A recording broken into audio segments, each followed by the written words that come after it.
जब हमारी सरकार बनी तो हमने सबसे पहले जोर ही ये दिया कि हमारे एमएसएमई, हमारे लघु कुटीर उद्योग, हमारे हेवी इंडस्ट्री, सभी प्रकार की इंडस्ट्री समान रूप से अवसर दिए।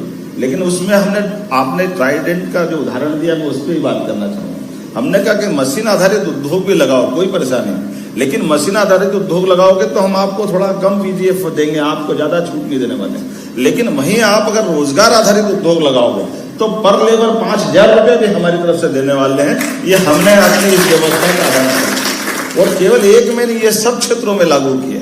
जैसे डीबीटी हम केवल गरीब लोगों के लिए नहीं करते, 1 साल के अंदर लगभग 5,500 करोड़ की 10 साल 15 साल पुरानी भी सारे पैसे उनको उनके हक के दिलवाए कि ये हमारा छोटा उद्योगपति है, अगर मध्य प्रदेश सरकार पे विश्वास करके खड़ा हुआ तो उसके हक का पैसा उसको मिलना चाहिए।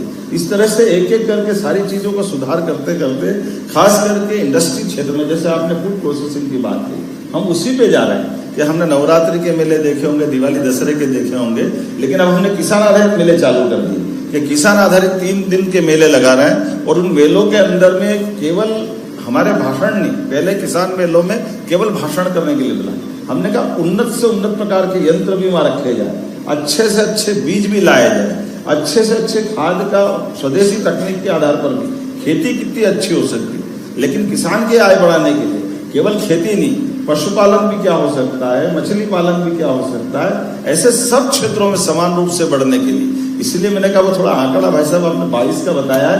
आज की स्थिति में हमारा 1,52,000 रुपया प्रति व्यक्ति आय बढ़ गई है और जो 2002-03 तक केवल 11,000 की हमारी आय थी, 15 लाख की जीडीपी हमारी हो गई। और जैसा आपने सही कहा कि हमने लक्ष्य लिया है कि $30 ट्रिलियन का जो लक्ष्य अमृतकाल का है, उसमें $2 ट्रिलियन से ऊपर की मध्य प्रदेश की आर्थिक व्यवस्था बन जाएगी। इस संकल्प से हम आगे चल रहे हैं।